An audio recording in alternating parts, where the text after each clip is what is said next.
Good morning, everyone, and welcome to our Good Friday service. It's great to have you here. I always say every year you'll enjoy Easter Sunday so much more if you take time to go to Good Friday as well. So glad to have you with us as part of our special service today.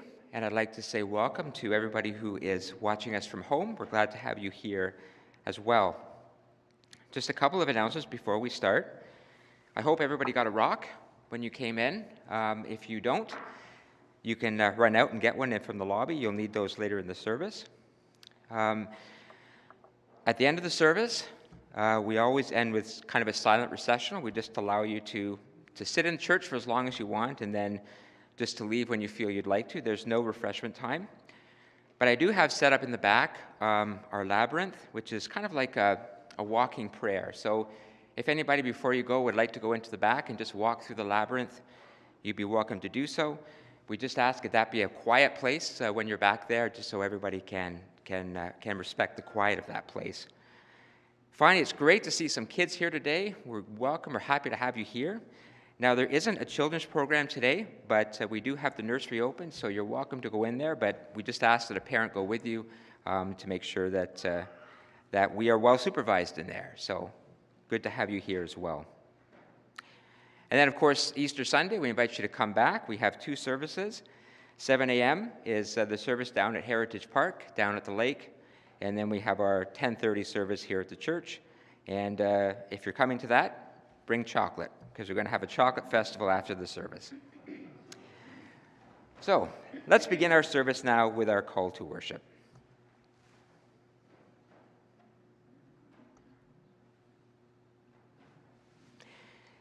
In the quiet of this sanctuary, we gather at the foot of the cross. A day of pain and suffering. A day of death and yet life. May God bless us and keep us and grant us peace. Our opening hymn is In the Quiet Curve of Evening. I invite you to stand and let us sing together.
I'm going to offer an opening prayer, and at the end of the prayer, we're going to say together the Lord's Prayer.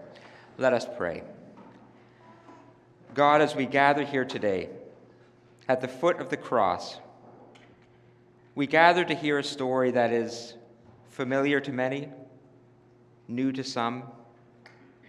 It is the story of Good Friday, a story of great suffering, but also a story of sacrifice, hope, and love. As we listen to the story again today, on this silent, somber day, may it move us, and may it move within us, speaking to some of the darker places within us, but bringing to them a beam of hopeful light. For Good Friday is just the opening chapter to a very wonderful story. And if today brings a tear to our eyes, may those tears be cleansing, opening up space for the gifts of grace and peace. May this service be a blessing to each and every one of us. And hear us now as together we share the words of the Lord's Prayer. Our Father, who art in heaven, hallowed be thy name. Thy kingdom come, thy will be done on earth as it is in heaven. Give us this day our daily bread, and forgive us our trespasses, as we forgive those who trespass against us. And lead us not into temptation, but deliver us from evil. For thine is the kingdom, the power, and the glory, forever and ever. Amen. It's a pleasure this morning to have Candace Corsi with us again, and she's going to sing a beautiful and appropriate hymn for this day. Candace?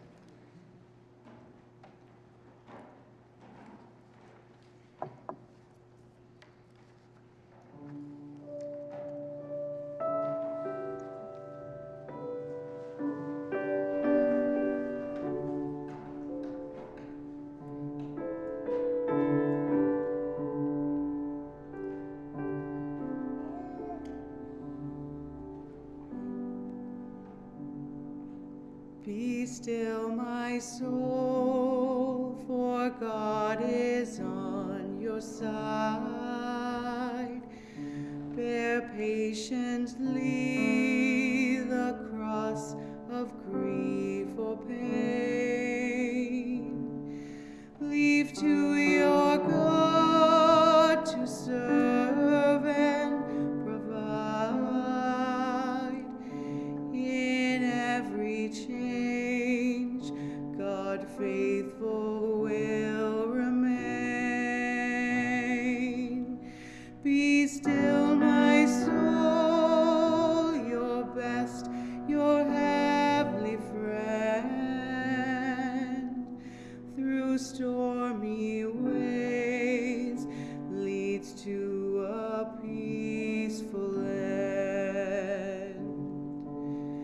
Be still, my soul, your God will undertake to guide the future surely as the past. Your hope, your confidence, let nothing shake. All now mysterious shall be bright at last. Be still, my soul, tempest still obey the voice that once the waves' wild fury strayed. Be still, my soul, the hour is hastening on, when we shall be forever in God's peace. When disappointment, grief, and fear are gone, love's joys restored, our striving shall shall cease. Be still, my soul, the life of the divine. Through passing clouds, you will more brightly shine.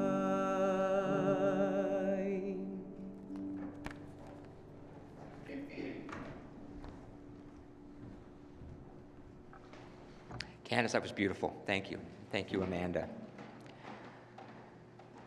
I'm going to be sharing a few reflections today based on the Good Friday story. But as, of course, it's such a long story, I always have to pick and choose what I share. So Catherine is going to read some passages of the story, and then after each reading, we're going to sing a verse of the hymn, Were You There? And then I'm going to do just a brief reflection on each reading. So for those who may be new to the church, particularly maybe those watching online, or who may not be familiar with the Good Friday story, let me just set it up very briefly. Good Friday is the day we remember the final hours and events of Jesus' life. Jesus had come to Jerusalem for the Passover celebration with his disciples or his followers. While there, the final events would take place. The first thing he did was gather with his friends for one final meal that we call the Last Supper. While there, one of his followers, Judas, would leave the table, go and find the guards who would come and arrest Jesus. In return, he would be paid 30 pieces of silver. After the meal was over, Jesus went into a garden called Gethsemane to pray. And while there, Judas arrived with a garrison of soldiers who arrested Jesus and took him away. He was taken before Pilate, the Roman governor of the land. Pilate could find no fault with Jesus, but nevertheless handed him over to be crucified. Jesus' followers, namely Peter, denied knowing Jesus to save their own skin, and they left him alone. Jesus was beaten by the guards, given a crown of thorns to wear, and then crucified between two other criminals. While on the cross, he was said to have said 7 phrases, often called the last words of the cross. After he had died, he was taken down and placed in a borrowed grave by a man named Joseph of Arimathea. That's the story in a nutshell. We're going to break it down today further and consider some of the significance of this story today.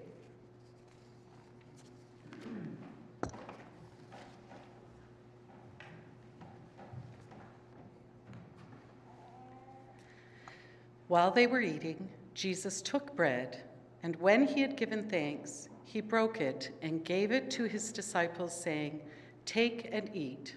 This is my body." Then he took a cup, and when he had given thanks, he gave it to them, saying, "Drink from it, all of you. This is my blood of the covenant, which is poured out for many for the forgiveness of sins. I tell you, I will not drink from this fruit of the vine from now on until the day when I drink it new with you in my Father's kingdom." When they had sung a hymn, they went out to the Mount of Olives.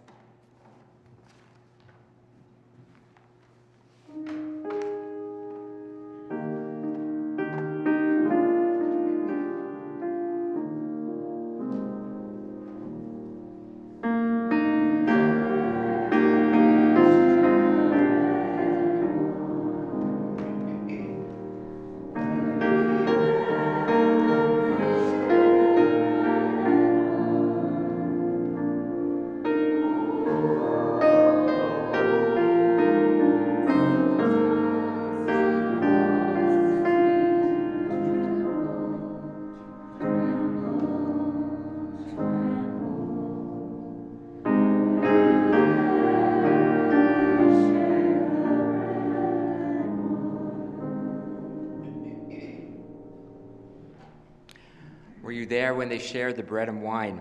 The story of Good Friday begins with the story of the Last Supper.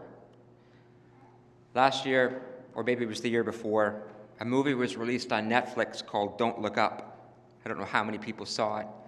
It was a very depressing movie.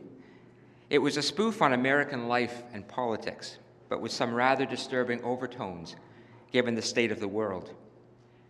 It was about a meteor that was on track to destroy the Earth. But the government of the day decided to ignore it at first, and then tried to exploit it. Finally, they discovered they were too late. The meteor would crash, and life on the planet would be wiped out. As the meteor drew closer, panic started to rise. Well, one group of people did exactly the opposite from what you would expect. In those final hours of life, they gathered in a home. They made a giant feast, had a couple of bottles of wine, then they all sat around the table. They held hands, and someone said a blessing on the food. And then they started to eat. And as they passed the plates around and shared the food, they talked about what life meant to them, what their life had meant to them. They shared memories and stories. And as everything around them started to shake and crumble, as sirens and screams could be heard outside, they carried on like they were in their own cocoon. They continued calmly, knowingly with their feast, finally expressing what each other meant to them. And then with a bang, the screen turned black. It's basically the end of the movie. Again, not a very uplifting movie, but it wasn't supposed to be. It was meant to disturb us. But in a strange way, I found the meal that was shared inspiring and meaningful. And I couldn't help but wondering if it purposefully drew parallels with the Last Supper. The intimacy of that gathering while the world fell apart. The dogged determination of that group of people to cling to the familiar in the face of the fearful. But more than that, their commitment to facing death, when facing death, to enact one final time the things that most define life: friendship, love, and shared experience. That meal of calm intimacy and sharing seemed to nudge the viewer with the promise of something hopeful, even in hopeless times. How telling that Jesus' last get-together with his disciples was around a table, a feast between Jesus and his closest friends, where the wine and the stories flowed with equal abandon. Their world was about to fall apart. Turmoil was on the horizon. But for that moment, all of that was put aside. And the night, that fierce and threatening night, echoed only with the love and laughter of companions, refusing to even let death keep them from the experience of life.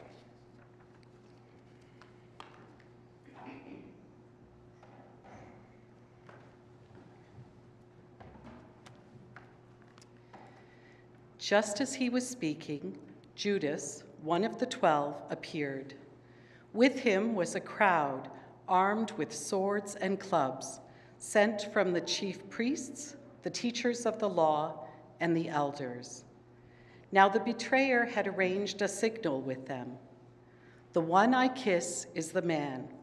Arrest him and lead him away under guard." Going at once to Jesus, Judas said, "Rabbi," and kissed him. The men seized Jesus and arrested him. Then one of those standing near drew his sword and struck the servant of the high priest, cutting off his ear. "Am I leading a rebellion," said Jesus, "that you have come out with swords and clubs to capture me? Every day I was with you, teaching in the temple courts, and you did not arrest me. But the scriptures must be fulfilled." Then everyone deserted him and fled.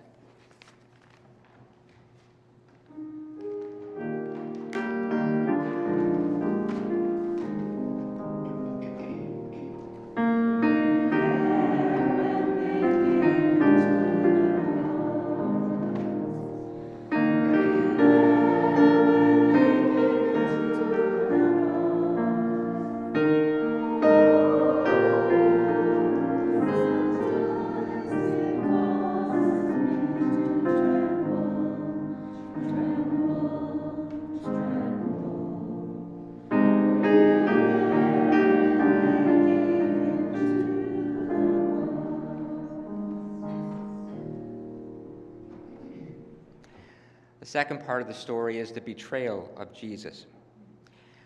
I have a confession to make. I have a bit of a soft spot for Judas. And I know that seems like a strange thing to say. After all, Judas is one of history's greatest villains. The man who betrayed Jesus. The man who delivered Jesus into the hands of his enemies for a mere 30 pieces of silver. He's a despised man. I mean, how many children born today are called Judas? His name was retired for all the wrong reasons. The reason I say I have a soft spot for Judas was because of what happened after Jesus was arrested. It's part of the story that we never talk about, mainly because we want to think of Judas as a bad guy, and only a bad guy. But there was more to the story. If you think that Judas took his 30 pieces of silver and ran away and used the money to buy a beautiful cottage on the water and live happily ever after, smugly thinking over what he'd gotten away with, you are wrong. The Bible tells us that after realizing the consequences of his actions, Judas was overcome with regret. He immediately repents of what he has done and seeks forgiveness. He then takes the money to the priest and tries to give it back, saying that what he did was wrong. He doesn't want their money anymore. The priest refused to accept the money, saying that what is done is done. Judas then leaves their presence, throws the money away. He goes to a quiet place, and Judas takes his own life. Judas, as I've concluded, was a tortured soul, a man at war with himself, a man who clearly was at one time considered worthy to be in Jesus' tightest inner circle. There was good in Judas. But then a man who gave into temptation, which led him to break the trust of the person who most trusted him. Few things create a wound deeper than that caused by betrayal. It's not a wound easily healed. And Judas was a betrayer. As a result, history deposited him in the garbage dump of its more infamous villains. And yet, he was a man who at the end took responsibility for what he did, tried his best to fix it. When he could not, decided that not being in the world was less painful than living with what he had done. Judas was a tortured soul, a man at war with himself. I can't defend what Judas did. Nobody can. But I can find a place in my heart for the light of understanding to seep in. In a world that likes to separate us into categories, good guys, bad guys, heroes, villains, sick and healthy, lost and found, the reality is most of us live between those two labels. We are all worthy of great acts of compassion and grace and courage and heroism. But we are all susceptible to darker forces. Sometimes we give in to temptation. Sometimes we betray the trust of one we love. Sometimes we stumble. And sometimes we create wounds that can't be healed. That is life. That is our life. I guess what I'm saying is that the full story of Judas reminds us that sometimes we can't always fix what we break. But sometimes we can. And don't we all deserve the opportunity to try?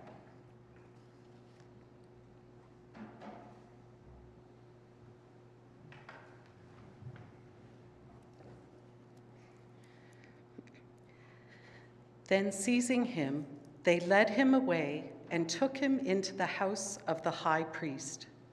Peter followed at a distance. And when some there had kindled a fire in the middle of the courtyard and had sat down together, Peter sat down with them. A servant girl saw him seated there in the firelight. She looked closely at him and said, "This man was with him." But he denied it. "Woman, I don't know him," he said. A little later, someone else saw him and said, "You also are one of them." "Man, I am not," Peter replied.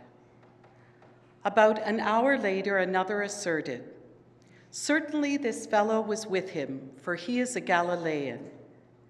Peter replied, "Man, I don't know what you're talking about."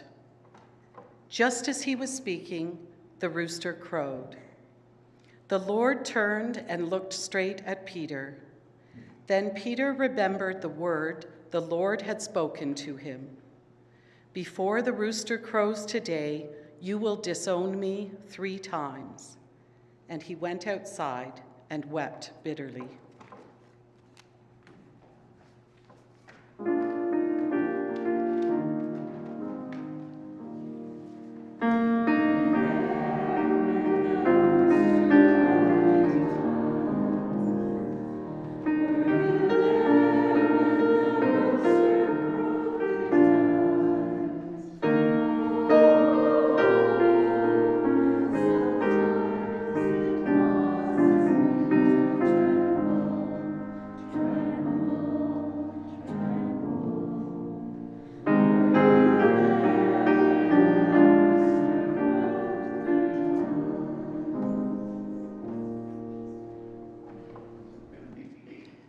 In chapter 3, the denial of Jesus.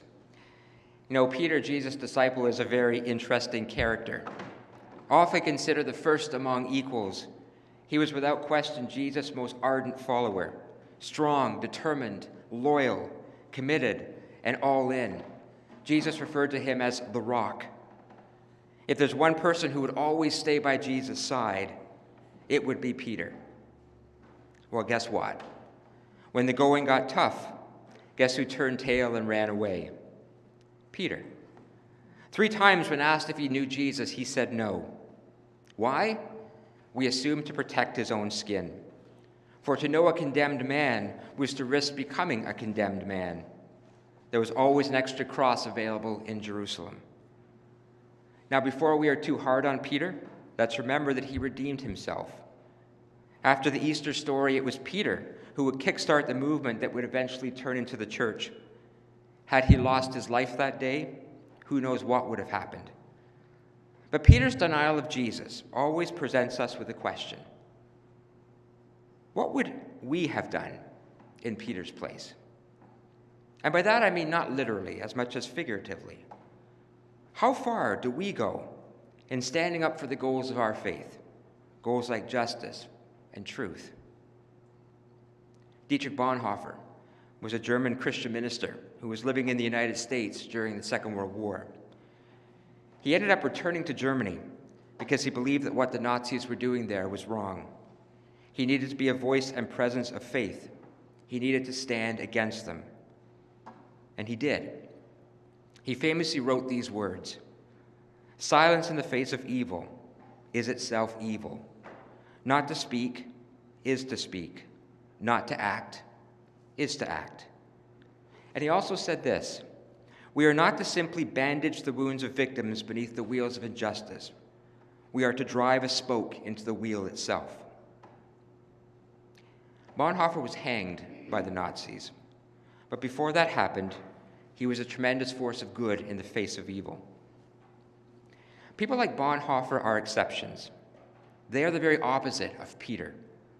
When a fire is burning, instead of running away from it in fear, they are grabbing a bucket of water and running towards it in faith.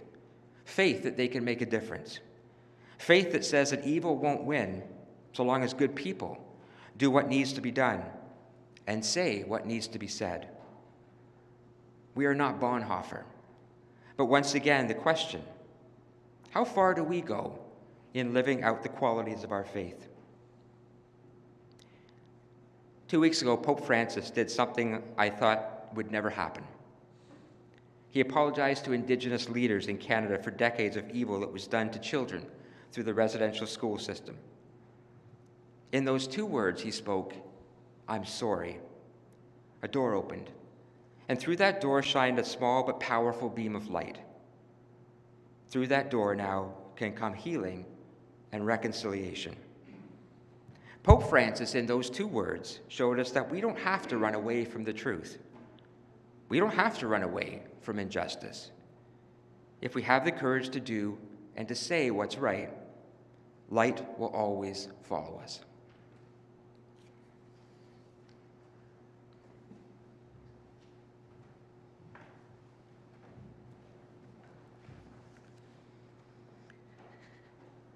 As the soldiers led him away, they seized Simon from Cyrene, who was on his way in from the country, and put the cross on him and made him carry it behind Jesus.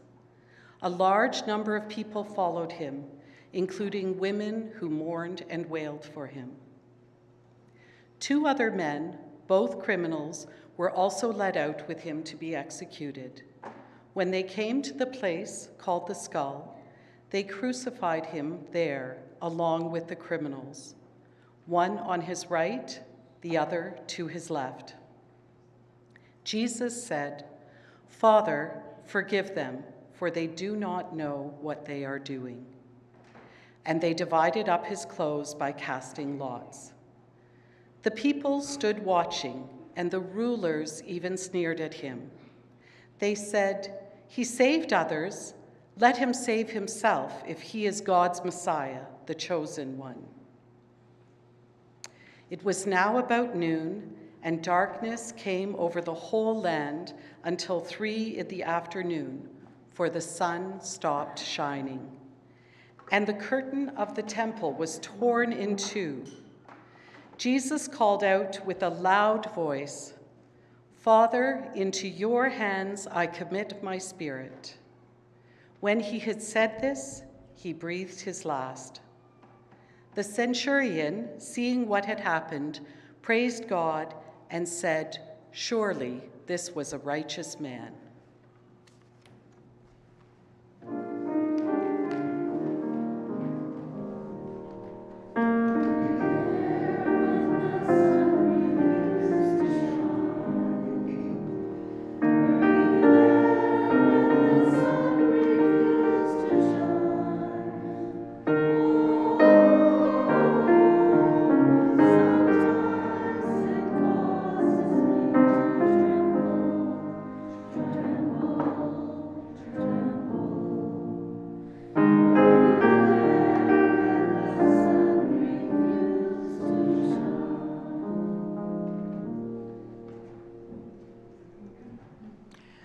And chapter 4 of 5, the crucifixion of Jesus.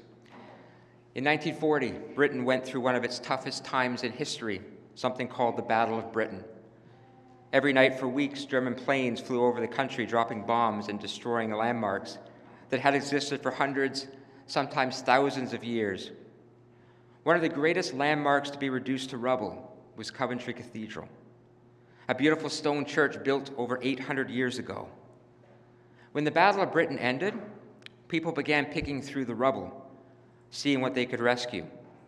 As they did, they came across all kinds of nails that had been used to build the cathedral. They were nails that dated back to the Middle Ages. What they did with those nails was remarkable. They fashioned them into a great cross, put the cross on a pedestal in the middle of the rubble, and wrote on top of it, "Father, forgive them." The Coventry Cross became a symbol of faith and humanity in the midst of the chaos and evil of war. You know, in Jesus' life, he spoke some amazing words, some prophetic, some challenging, some inspiring. But to me, some of the most powerful words he spoke was that amazing sentence from the cross, "Father, forgive them, for they know not what they do." How do you forgive someone who has driven nails through your hand? How do you forgive people who turn their backs on you in your greatest hour of need? How do you forgive a person who sold your life for 30 pieces of silver? I don't know. It's a good question. But he did. And I will bet that moment Jesus said those words and believed those words was an amazing moment for him. For it was the moment that he fully realized that though the cross may be able to hold his body, it could never hold his spirit. In finding forgiveness, he found freedom. For nails can't hold on to a spirit that refuses to hold on to its past. William Blake, in his epic piece of writing called Jerusalem, once said, "The glory of Christianity is to conquer by forgiveness."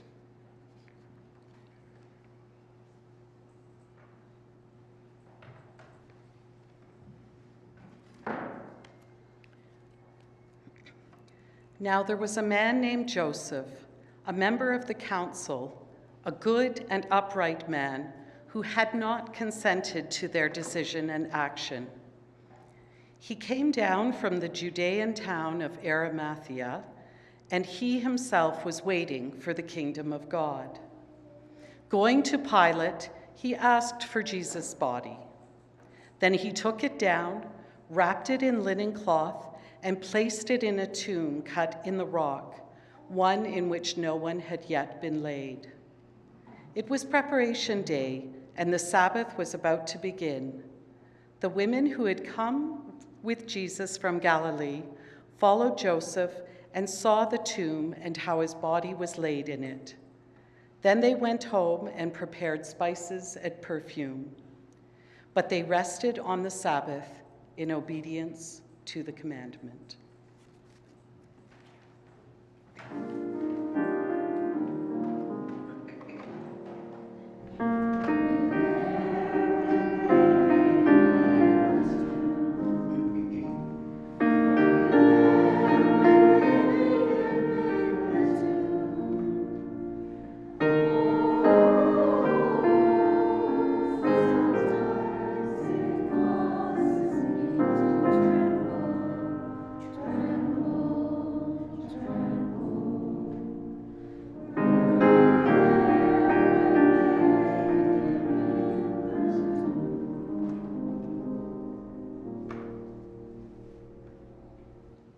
And the final chapter, the placing of Jesus' body in the tomb.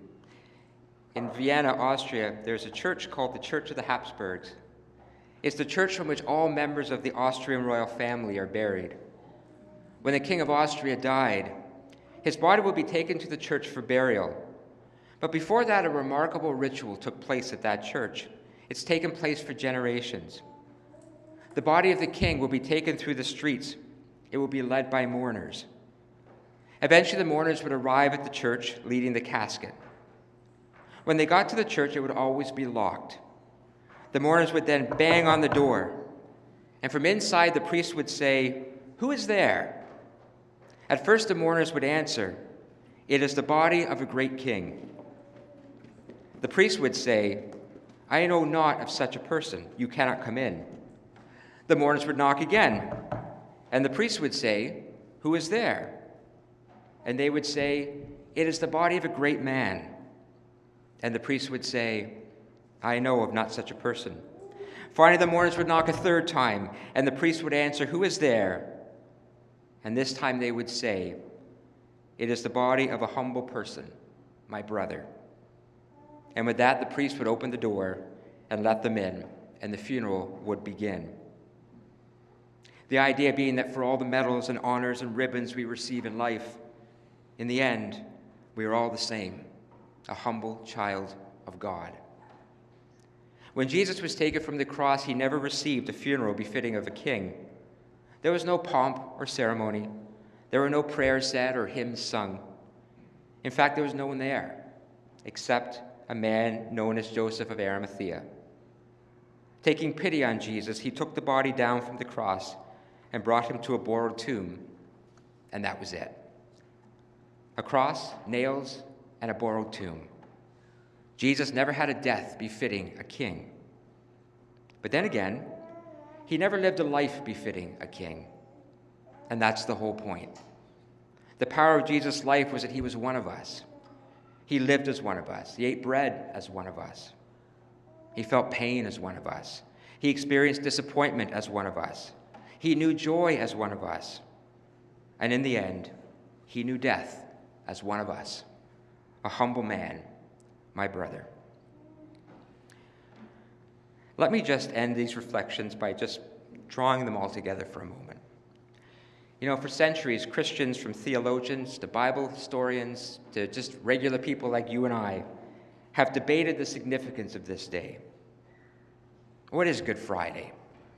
It's a somber day, a day that is heavy with themes of darkness and suffering and death. But it's also a day that challenges me to ask questions of myself. And that's what I find in the Good Friday story. The challenge to ask questions such as, what am I doing to stand against darkness in the world? Or, do I need to let something die in my life for something new to be born again? Or, what does it mean to sacrifice for the greater good? So many questions. But the biggest question for me is about love. It always comes back to love. And to me, this is what this day is ultimately all about. That's why it's Good Friday and not Bad Friday. The Bible says, "What greater love has this than that one lay down their life for one's friend?" And that's what the cross is. It is a symbol of love as sacrifice. And the question for me is, what would I risk for love? For love is a risk. In some ways, wouldn't it be easier to live without love? To not have to invest our hearts in people or places where they might get hurt? But the reality is, that's not living. For without love, we cannot fully live. We can never claim our own place or our own worth. We can never grow into our own being. Instead, without love, we are stunted and lost and searching. So love is a risk that we must take to be fully human. Living is the ability to constantly risk loving.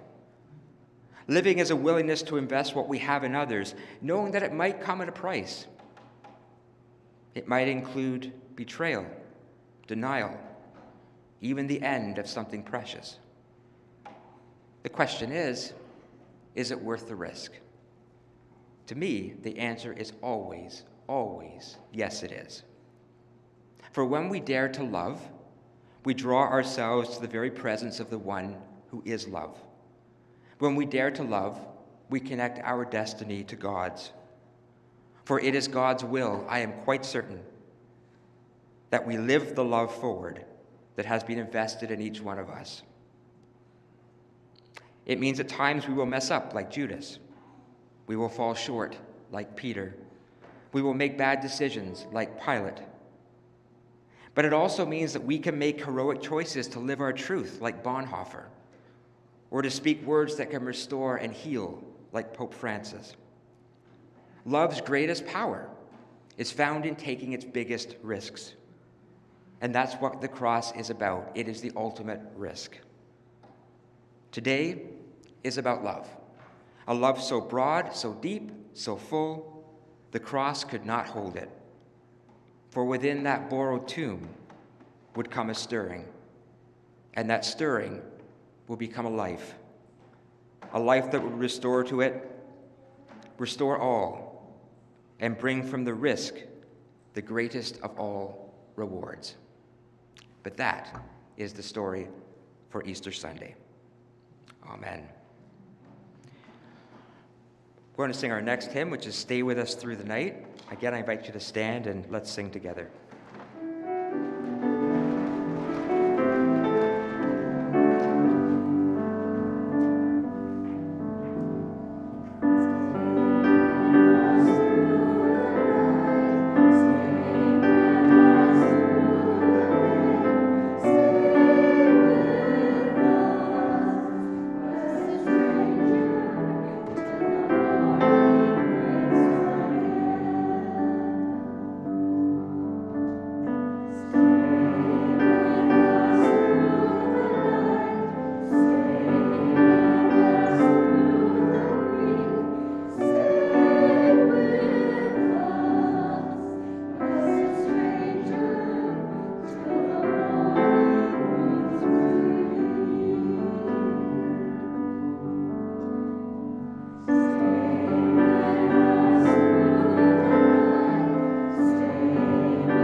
We're going to do one more thing in our service today, and you're going to need your rock.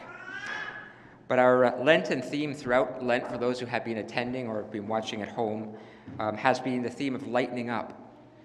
Each week we talked about the rocks that we carry that can make us feel burdened or weighed down.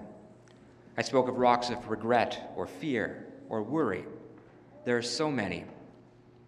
I've always thought of rocks as a good image, because holding on to things that may not be good for us can feel heavy.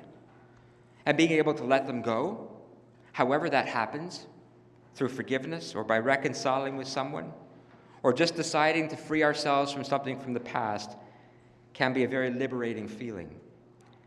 And to me, that's what Good Friday is also all about. It's about being real. It's about taking a moment to acknowledge and recognize and even honor all the tough things in our lives, the weights, the burdens, and the rocks, because they are as much a part of us as our joys and celebrations. Sometimes they define us even more.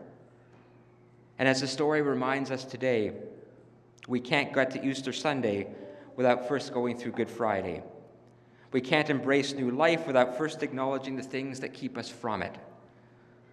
So that's why I want to end this service on a very practical note. I gave each of you a rock or stone today, and I want to invite you to hold that rock in your hand for just a few moments. Let it sit there. Just feel the weight of it in your hand. And I want to invite you to let your mind wander over the year that has passed. Let's all acknowledge it's been another tough year. We've had illness. We've watched war take place. There's been uncertainty. Despite anything going on in our own lives, we've all felt uneasy about forces in our world that are beyond our control.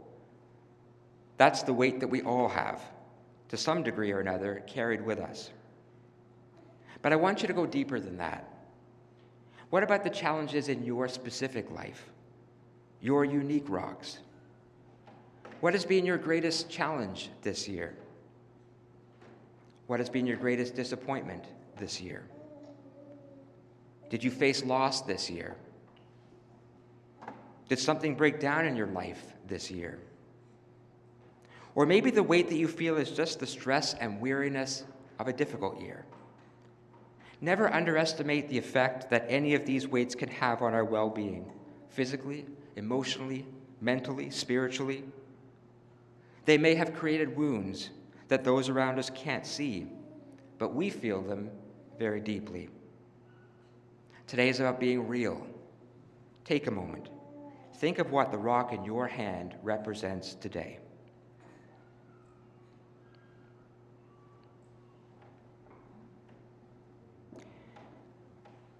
And now let me ask you this question. Would you be ready to let this rock go? Are you ready to release it and to be free from it? Do you seek a fresh start? If you do, and I did this a couple of weeks ago, but I invite you to take a journey with me to the edge of an ocean. The waves of the ocean crash in and recede, and they crash in and they recede, going in and out with the rhythm of life. Every time the ocean goes out, it takes something away with it. And then when it comes back in, it leaves something on the shore. It's treasure. Imagine taking that stone, that weight, throwing it into the ocean, giving it to the ocean. But then before you leave, look down and see something of beauty that the ocean has given back to you. Because ultimately, all the challenges that we have, the burdens we carry, can often help us to locate something else that is a treasure. When we let go and release and remove, something of value can take its place. A poet said it this way. Could you put that up, Sharon? The tide recedes, but leaves behind bright seashells on the sand. The sun goes down, but gentle warmth still lingers on the land. The music stops, yet echoes on in sweet, soulful refrains. For everything that passes, something beautiful remains. So in just a moment, for those who are here, and I know at home, I don't want to exclude you, but please feel like you're watching and taking part. I'm going to invite you to come forward if you would like to. Bring your rock up to this table, literally at the foot of the cross, and then leave the rock on the table. And take a shell that's up here, because the shell represents the treasure that comes to us when we finally let go of the weight of the rock.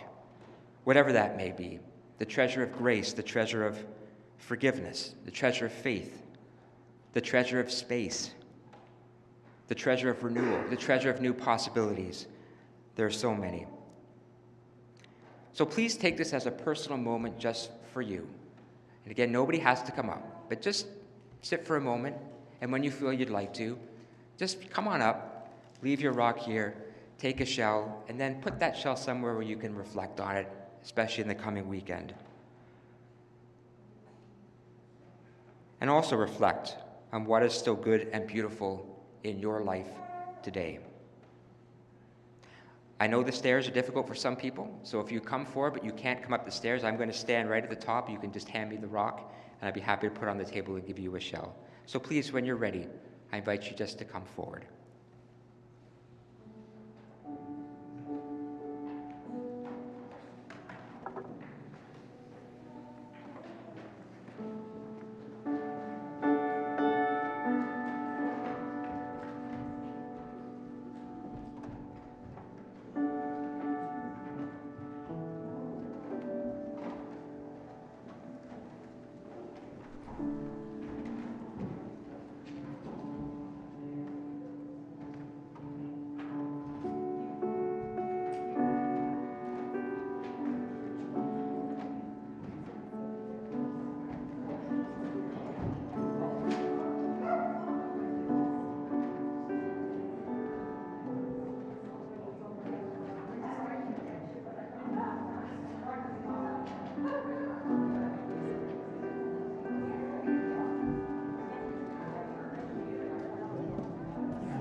Hope we all feel maybe just a little bit lighter.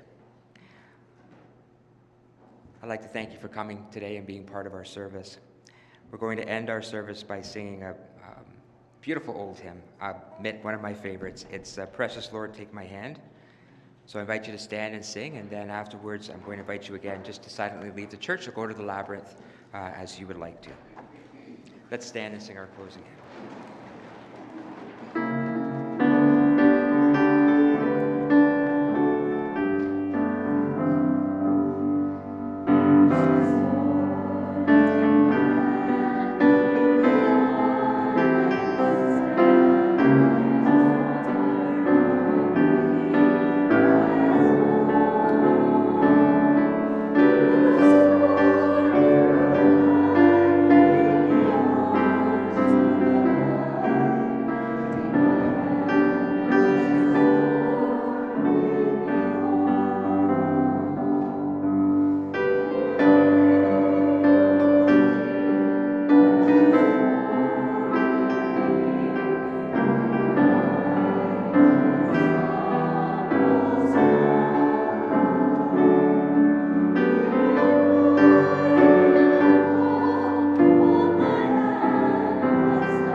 Today we have listened to the story of Good Friday, and hopefully we all found a little of our story in that story. Today is a day of darkness, but it's a day of darkness that does not have the last word. We invite you to come back in 3 days and see the end of this amazing story. Go in peace.